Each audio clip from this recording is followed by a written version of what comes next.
everyone, welcome to the African Novel Review Space. I'm Noya Ahomibe, and today we'll be reviewing Chimamanda Adichie's recent novel, Dream Count. Adichie is a popular writer. She's the author of Purple Hibiscus, Half of a Yellow Sun, Americana, and this is her fourth novel, Dream Count. She's very big on gender equality and balance, and she discusses these issues, or she explores them in her novels. Dream Count is a narrative about four different women. They are friends. It shows the ups and downs in their relationships, especially in heterosexual romantic relationships.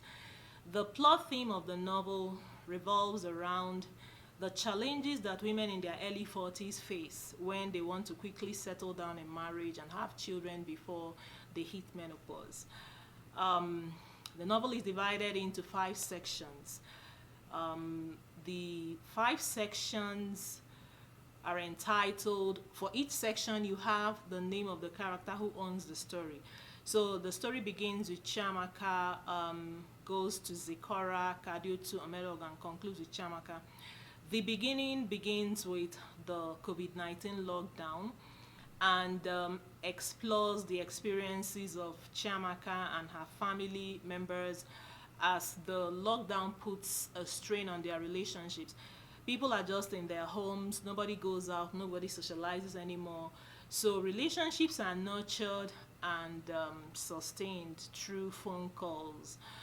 Chiamaka talks about the strain in their phone calls because most of the time the conversations will center around the deaths, death toll, and then the experiences that people are having, their challenges because people are not able to go out to work and make, ends meet anymore. So she doesn't like to listen to those conversations. So this first part mirrors the kind of relationships we'll read about subsequently in the lives of these women. Then for Chiamaka is a beautiful, good-natured, but unsuccessful travel writer. She likes to write, but she's not really published like that. Her own part of the story is an inventory of the relationships she has had with different men in her bid to see if any of those relationships will eventually move to the next level, which is marriage. At the end of the novel, she still is single, and the reason is because she actually wants to marry her soulmate. She meets this man who is very serious with her, wants to settle down with her, but Chiamaka says she cannot settle down with a man she doesn't feel that sense of wholeness with. So she quits the relationship and remains single. Then the second section is Zikora's section, and her own story begins with a sentence that shows that there's a tension in the relationship between her and her mother. And her story moves back and forth to explain the tensions in the past that have brought about that kind of relationship.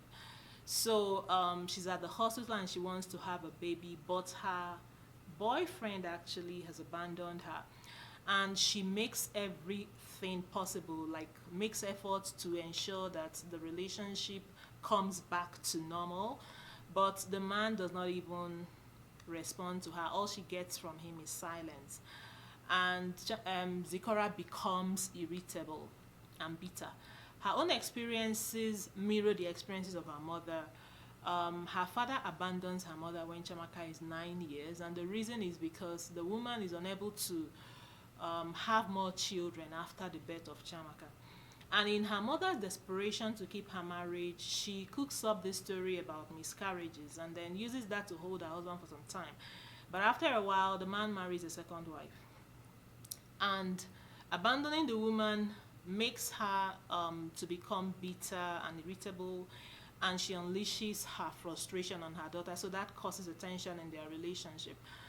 But the birth of Zikora's baby now draws the woman out of herself, brings joy into her life, and then in those moments they begin to be open and honest to each other And some of the experiences of Zikora's mother that Zikora didn't know about becomes clear to Zikora because her mother opens up.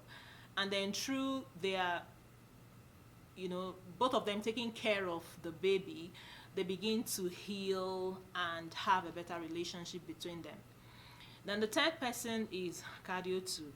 Her story is chronological and is a story of pain, grief, loss, death. She loses her father, her beloved sister, and her husband at an early age.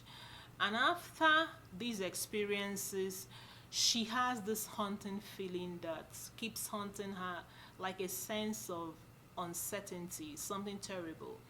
Eventually, she moves to the US with her daughter and tries to rebuild her life. But she gets assaulted by a big shot in a hotel where she works as a maid.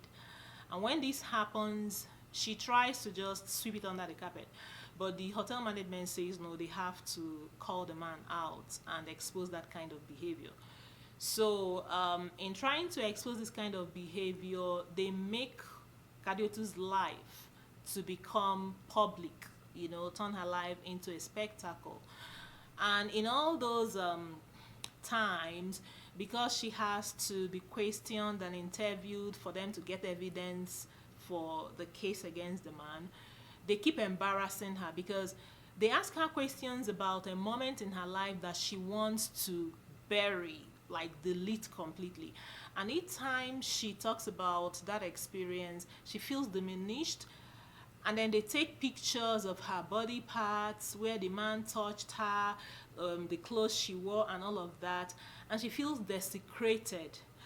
Her life becomes a torture because journalists come to her home and they besiege her, they disturb her and her daughter, so they have to hide away. And then eventually Kadiotu begins to pray quietly that the whole thing will be dropped so she can have her life back. And eventually the case is dropped actually. And contrary to the expectations of her friends, they feel she's going to feel sad and angry, but she feels relief and happy that eventually she can have her life back and live her life normally. Then the fourth person is Omerogo. Omerogo is a successful banker. She's the quintessential, fully liberated woman. Owns a house in Abuja, has domestic staff that she pays, and she's very generous and is a supportive daughter. Her generosity is seen when she begins to sponsor small-scale business owners who are women in her village and even in Abuja. The crown of her unconventionality is seen when she's able to make amorous advances towards men, invite them to her home and her hotel room to do her bidding. However, in spite of her successes and everything, there's still this sense of emptiness that she experiences that bothers her. And she suspects it's maybe because she's not a mother. And she resolves to maybe adopt a child and see if becoming a mother will help her to feel that sense of emptiness. And then the fifth part returns to Chiamaka again, and it shows that the lockdown is easing off. People are going out again to do their work and socialize. Socialize lightly. And so that part shows the way that those four women try to make peace with their lives, accept it the way it is and move on. So the novel raises a lot of issues that readers should reflect on. I want to just talk about two. The first is from Zikora's mother's experiences, and the second is from Kadiotu's experiences. In Zikora's mother's experiences, when her husband abandons her for a second wife, the consolation she gets from her sister-in-law is that, oh, you are the senior wife. You are the one wedded in church. You are the one who follows him to social events. You are the one that society recognizes as his wife. This is all she has, But then the second wife is the one who spends all the time with her husband and who builds with him. So the novel is asking, which truly is the reasonable thing? Which truly is the better situation? Is it to have a marriage certificate and answer a Mrs. and senior wife, and not see your husband and not share the same space with him and not have real companionship with him? Or is it not to be recognized by the church, not to follow the man to social events, but to build with him and to spend ample time with him? So these are some of the issues. Then the second one is in Kadiotu's life, when she's sexually assaulted by this big shot, she wants to literally use water to wash off the sexual assault, go back to her life as a maid and do her work. And then the other one is the hotel management says, no, we have to call this man out.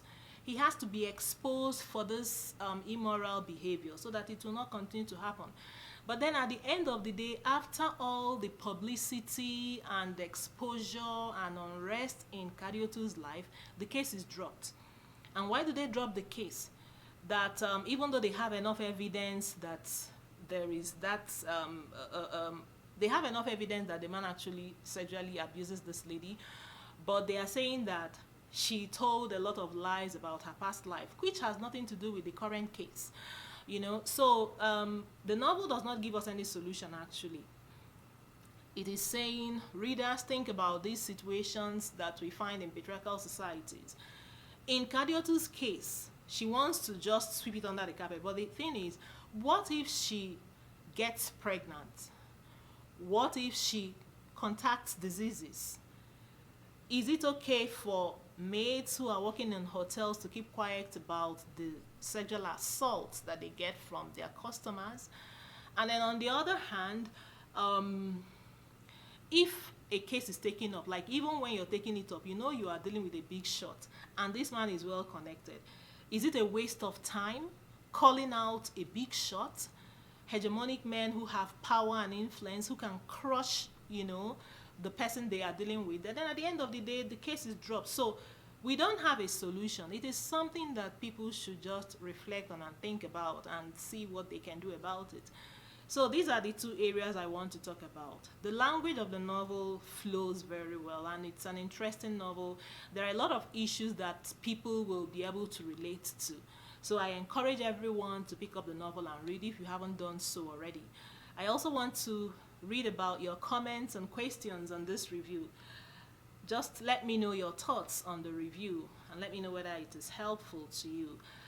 Thank you for listening and watching. Till next time, bye-bye.